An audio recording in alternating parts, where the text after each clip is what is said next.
రాజులకు రాజు ప్రభులో ప్రభు అయిన యేసుక్రీస్తు నామమున మీకు శుభములు.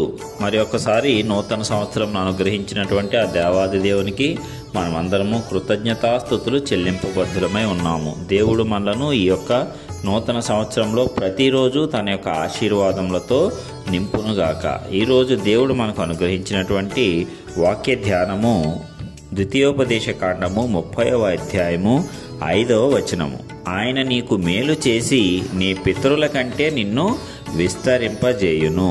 ప్రియులారా, ఈ వాక్య భాగాన్ని మనం పరిశీలించినట్లయితే దేవుడు మనల్ని హెచ్చిస్తానంటున్నాడు. ఎలాగ హెచ్చిస్తున్నాడంట? మనకు మేలు చేసి మనల్ని హెచ్చిస్తాడంట.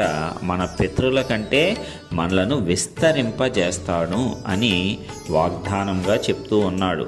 మరి మనకు మేలు కలుగుట అనేది సంతోషమే కదా, ఆనందమే కదా. ఎల్లప్పుడూ మేలులతో, ఆనందంతో, శాంతితో, సమాధానంతో, ఆశీర్వాదములతో మనము నడుచుకొనుట అనేది దేవునిలో ఎంతో గొప్ప భాగ్యము, ధన్యత. మరి అలాగ ఇస్తాను అని చెప్పి దేవుడు ఈ దినమున మనకు వాగ్దానము చేస్తున్నాడు. మేలులతో మనలను హెచ్చిస్తాడంట. మేలు చేసి పితరుల కంటే మనలను అధికంగా విస్తరింపజేస్తాడంట. ఎవరు మన పితరులు? మన తండ్రులు, మన తాతలు. వీరేనా? మనము వాక్య ప్రకారము, లేఖనముల ప్రకారము చూసుకున్నట్లయితే మన పితరులందరూ అబ్రహాము, ఇస్సాకు, యాకోబు, యోసేపు, దావీదు, వీరందరూ కూడా మన పితరులే. క్రీస్తు ద్వారా మనము వారితో సంబంధాన్ని కలిగి ఉన్నాము. కాబట్టి వారు ఎలాగున విస్తరింపబడ్డారో, దేవుని చేత ఆశీర్వదింపబడ్డారో, అన్ని విషయాలలో దేవుణ్ణి ఎలాగూ ఘనపరిచారో వారికంటే అధికంగా మనలను విస్తరింపజేస్తాను అని ఈ దినమున దేవుడు మనందరికీ వాగ్దానము చేస్తున్నాడు. మరి ఎంత గొప్ప ధన్యత! అబ్రహాం ఆశీర్వాదము శిలువ ద్వారా ఇచ్చాడు. అంతకంటే గొప్పగా విస్తరింపజేస్తానంటున్నాడు. అలాగే ఇశ్రాయేలు, యాకోబుని ఇశ్రాయేలుగా మార్చిన ఆశీర్వాదం కంటే అధికంగా మనను విస్తరింపజేస్తానంటున్నాడు. అదేవిధంగా ఇస్సాకు కరువులో 100 ఫలం పొందిన మన పితరుడు, ఆయన కంటే అధికంగా విస్తరింపజేస్తాను అంటున్నాడు. యోసేపు బానిసత్వం నుంచి ప్రధానమంత్రిగా ప్రపంచాన్ని పోషించినటువంటి వాణిగా ఉన్నటువంటి మన పితరుడు, ఆయన కంటే అధికంగా మనలను విస్తరింపజేస్తాను అంటున్నాడు. దావీదు, సాక్షాత్తు దేవుడే తన కుమారునిగా పిలువబడినటువంటి దావీదు మహాభక్తుడు. మరి అలాంటి దావీదు కంటే, మన పితరుడైన దావీదు కంటే మనలను బహుగా విస్తరింపజేస్తాను. ఆ రీతిగా మేలులతో మిమ్మలను తృప్తిపరుస్తాను అని నూతన దినమున, నూతన సంవత్సరంలో మొదటి నెల మనకు దేవుడు చేస్తున్నటువంటి వాగ్దానము.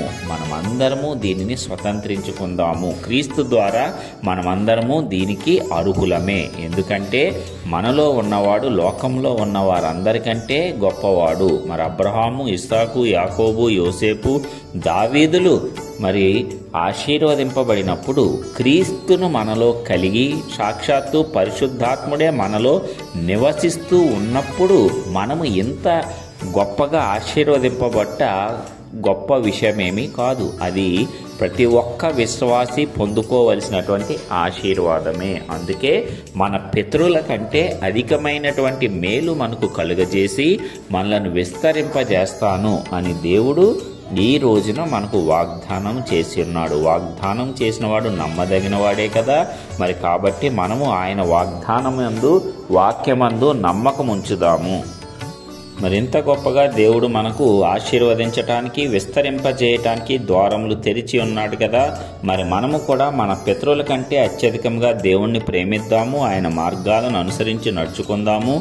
ఆయనకు మనలను మనము అప్పగించుకుందాము. దాని ద్వారా దేవుడిచ్చే ప్రతి మేలును పొందుకొని గొప్పగా ఆశీర్వదింపబడి మన పితరులందరికంటే అత్యధికంగా విస్తరింపబడి ఈ లోకంలో దేవుని నామాన్ని ఘనపరుద్దాము. ప్రతి ఒక్కరము దీనిని స్వతంత్రించుకుందాము. ప్రార్థించుకుందాం. మహాశక్తి సంపన్నుడు అయినటువంటి ప్రియ పరలోకపు తండ్రి, మీ ఘనమైన నామానికి వేలాది వందనాలు, స్తోత్రాలు చెల్లించుకొంచున్నాము. ఇప్పటి వరకు మీ రెక్కల నీడన మమ్మల్ని భద్రపరిచి ఆశీర్వదించారు. ఇదిగో మరి గడిచిన సంవత్సర కాలమంతయు నీ యొక్క కాపుదలలో మమ్మల్ని భద్రపరిచి రక్షించి నడిపించిన విధానం బట్టి వందనాలు. చేసిన ప్రతి మేలును బట్టి మేమందరము నీకు కృతజ్ఞతాస్తుతులు చెల్లించుచున్నాము. ఇదిగో ఈ దినమున మీరు అనుగ్రహించినటువంటి వాగ్దానముగా మరి మా పితరులందరికంటే మేలులతో మమ్మల్ని విస్తరింపజేస్తాను అని మీరిచ్చిన వాగ్దానమును బట్టి నీకే వందనాలు. మరి వారు ఏ రీతిగా మరి శ్రమలు పొందినా సరే అత్యధికంగా విస్తరింపబడి ఉన్నారో మరి ఆ రీతిగా వారికంటే అత్యధికంగా మేము నిన్ను కలిగి ఉన్నాము, నిన్ను ధరించుకొని ఉన్నాము. కాబట్టి మరి నిశ్చయముగా అత్యధికమైన ఆశీర్వాదమునకు మేము పాత్రులమే. మరి అలాంటి కృప, అలాంటి ధన్యత ఈ వాక్యము విని ఈ వాగ్దానమును స్వతంత్రించుకున్న ప్రతి ఒక్కరి జీవితాలలో మీరు సంపూర్ణంగా దీనిని నెరవేర్చి ఆశీర్వదించండి నాయన. దీని నెరవేర్పు ద్వారా మేమందరము కూడా అత్యున్నతమైనటువంటి స్థానంలో నిలవబడగలగటానికి, నీ నామాన్ని ఘనపరచగలగటానికి మమ్మల్ని హెచ్చించండి, ఉన్నతమైన స్థితిలో ఉంచండి. నూతన సంవత్సరంలో ప్రతిరోజు మేలులతో నింపి నీ నామాన్ని మహిమపరచుకోండి. మహిమ, ఘనత, ప్రభావంలో ఆరోపిస్తూ యేసయ్య నామమున ప్రార్థించి పొందుచున్నాము తండ్రి. ఆమేన్.